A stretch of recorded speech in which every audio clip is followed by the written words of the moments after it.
أما بعد فأعوذ بالله من الشيطان الرجيم قل إنما أدعو ربي ولا أشرك به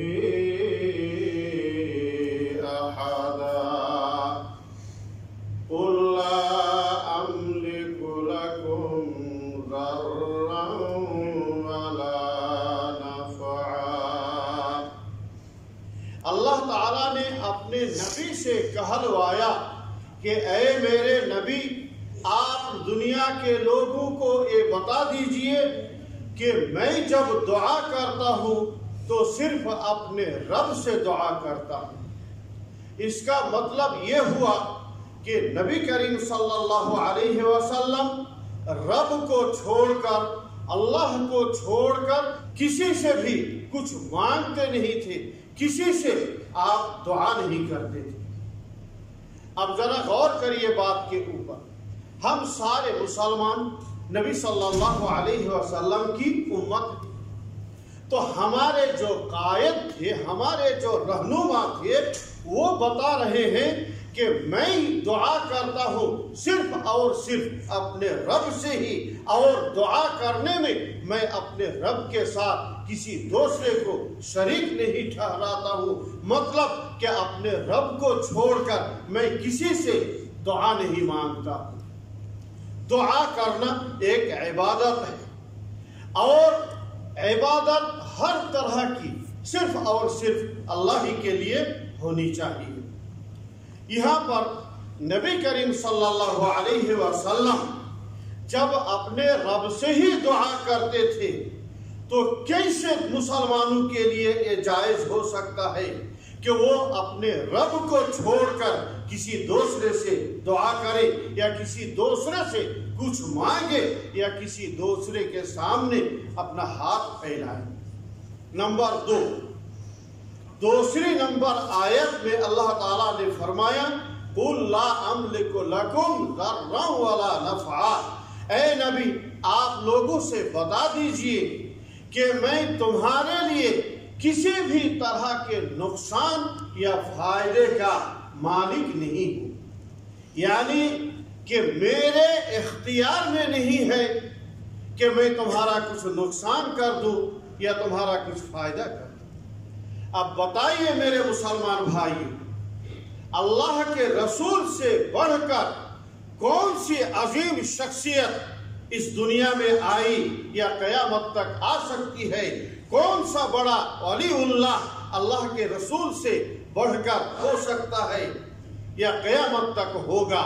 کون سا وہ انسان ہے جو اللہ کے رسول سے بڑھ کر زیادہ پرہیزگار اور اللہ کا متقی بندہ بن سکتا ہے یا بن سکے گا؟ تو جب اللہ کے رسول کہہ رہے ہیں کہ میں تمہارا نہ کوئی فائدہ کر سکتا ہوں نہ کوئی نقصان کر سکتا ہوں، تو بھلا کون سا انسان ہے جو کسی دوسرے کا کچھ فائدہ کر دے؟ بات کو سمجھیے گا۔ میں جو سمجھانا چاہتا ہوں وہ یہ کہ آج جو مسلمانوں نے اپنی عقل و فہم کو بیچ ڈالا ہے دنیا کے عوض میں، اور وہ اللہ کو چھوڑ کر غیر اللہ کے در پہ جاتے ہیں، سجدہ ریز ہوتے ہیں، اپنا سر اور اپنی پیشانی ٹھوکتے ہیں، ان سے مانگتے ہیں، ان کے سامنے ہاتھ پھیلاتے ہیں، گڑ گڑاتے ہیں، روتے ہیں، قبروں کا طواف کرتے ہیں۔ یہ ساری چیزیں ایسی عبادتیں ہیں جن کو غیر اللہ کے لیے صرف کرنا ایک بہت بڑا شرک ہے، جس سے ایک انسان مشرک بن جاتا ہے، دین اسلام سے نکل کر وہ انسان کافر بن جاتا ہے۔ تو میں یہ کہہ رہا ہوں، تو پھر کون سا وہ ولی اللہ ہے جو کسی دوسرے کا کچھ فائدہ کر دے؟ آپ جو قبروں پہ جاتے ہیں، ان سے دعا مانگتے ہیں، اولیاء اللہ سے دعا مانگتے ہیں، قبروں کے پاس جا کر رو کر گڑ گڑا کر جو اپنی مرادیں مانگتے ہیں، کیا ان کی بس میں ہے، کیا ان کے اختیار میں ہے کہ وہ رتی برابر بھی آپ کا کچھ فائدہ کر دیں؟ نہیں کر سکتے ہیں۔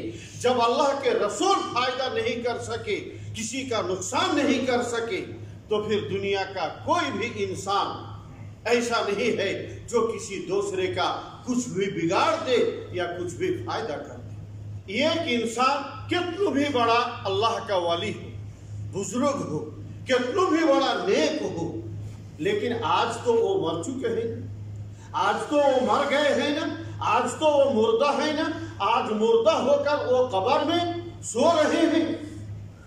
تو ایک تو وہ انسان، دوسرا پھر مردہ مرا ہوا قبر میں سو رہے ہیں، تو وہ ہمارے اور آپ کے لیے کیسے فائدہ کر سکتے ہیں؟ وہ ہمارا اور آپ کا کیسے نقصان کر سکتے ہیں؟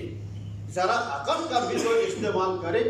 اللہ تعالیٰ نے عقل دی ہے سوچنے کے لیے، سمجھنے کے لیے، تو آج ہماری عقل کہاں کھو گئی؟ آج ہماری عقل کہاں کھو گئی؟ ہم کس سوچ میں پڑ گئے اور کس شیطان نے ہماری عقل کو بیچ ڈالا کہ آج ہمارے پاس عقل ہوتے ہوئے، دل ہوتے ہوئے، سمجھ بوجھ ہوتے ہوئے، سوچ ہوتے ہوئے، آج ہم اللہ کو چھوڑ کر ان مردوں کے سامنے ہاتھ پھیلاتے ہیں، روتے ہیں، گڑ گڑاتے ہیں، ان سے دعا مانگتے ہیں، ان سے مرادیں مانگتے ہیں، اولاد مانگتے ہیں، اور ضروریاتیں پوری کرنے کی باتیں ان سے ہم کرتے ہیں۔ کیا وہ آپ کی ہماری باتوں کو سن سکتے ہیں؟ وہ تو مردہ ہے۔ ذرا عقل لگائیے، میری بات پر آپ ہاں نہ بولیے، آپ ہاں میں ہاں نہ ملائیں، آپ خود اپنے دل سے، اپنے ضمیر سے پوچھئے، اپنی عقل سے پوچھئے کہ ایک مرا ہوا انسان، آخر وہ تو اللہ نہیں ہے، وہ تو ایک انسان ہے، وہ مر چکا ہے، تو کیسے ہماری اور آپ کی باتوں کو وہ سنے اور قبر کے اندر سوئے سوئے آپ کو لڑکا بچہ دے دے یا آپ کا کوئی فائدہ کر دے؟ کہاں ہمارا ضمیر چلا گیا؟ کہاں ہماری عقل چلی گئی؟ کیوں ہماری ہوش، کیوں ہمارا ہوش کھو گیا؟ میرے دوستو، مومنوں کے ایمان کے ساتھ شیطان کھیل رہا ہے، اور شیطان ڈائریکٹ بھی کھیلتا ہے اور اپنے چیلوں کو لے کر کھلاتا ہے۔ آج کل جو مولوی مولانا کے نام سے لوگوں کو شرک کی طرف لے جا رہے ہیں، وسیلہ پکڑنے کی بات کہہ رہے ہیں، در حقیقت یا تو وہ حق کو جان کر حق کو چھپا رہے ہیں، حق لوگوں کے سامنے بتا نہیں رہے ہیں، یا نہیں تو پھر ان کے پاس قرآن اور حدیث کا علم ہی نہیں ہے، عالم کے نام پر وہ بالکل جاہل ہے۔ دوسری چیز، ہر انسان کا کمانے کا ایک راستہ ہوتا ہے، کمانے کا ایک دھندا ہوتا ہے، تو ان مولویوں نے اس کو ایک کمانے کا راستہ بنا لیا۔ ان نام نہاد عالم بنام جاہلوں نے لوگوں کا ایمان خرید و فروخت کر کے یہ ایک اپنا بزنس اور تجارت بنا لیا۔ یہ ڈاکو ہیں جو مسلمانوں، مومنوں کے ایمان کو لوٹ رہے ہیں، ان کے جیبوں سے پیسوں کو کھینچنے کے لیے، اپنا گھر سنسار چلانے کے لیے، گاڑی اور بنگلہ بنانے کے لیے انہوں نے کمانے کا یہ ایک ذریعہ بنا لیا ہے۔ وہ آپ کا ہمدرد نہیں ہے کہ آپ کو جنت لے جانے کے لیے سیدھی یا اچھی راہ دکھا رہا ہے، قطعاً نہیں، ہرگز نہیں، بلکہ وہ آپ کا جیب لوٹنے اور کاٹنے کے لیے اپنا ایک دھندا کھولا ہے۔ میرے دوستو، اگر ان کے بہکاوے میں آ کر آپ پھنس گئے، اللہ قسم بتا رہا ہوں، آپ کا ایمان لٹ جائے گا، آپ کا ایمان ختم ہو چکا ہوگا، اور پھر اللہ کے پاس آپ کا جواب دینا مشکل ہو جائے گا۔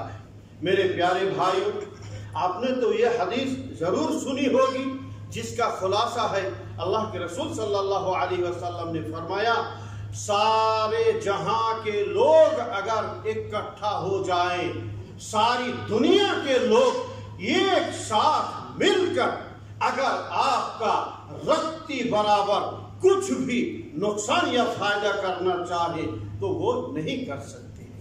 اب میرے کو آپ بتائیں جب اللہ کے رسول نے چیلنج کے ساتھ یہ بات کہی کہ ساری دنیا کے لوگ مل کر تمہارا کچھ بھی نہیں بگاڑ سکتے ہیں اور نہ تمہارا کچھ فائدہ کر سکتے ہیں، تو پھر بھلے وہ انسان جو مر چکے ہیں، دنیا میں زندہ بھی نہیں ہے، قبر میں سو رہے ہیں، تو وہ بھلا کیسے ہمارا نقصان یا فائدہ کر سکتے ہیں؟ اللہ تعالی ہمیں صحیح سوچ عطا فرمائے۔ اللہم آمین۔ بارک اللہ لنا ولکم فی القرآن المجید ونفعنی وإیاکم بالآیات وذکر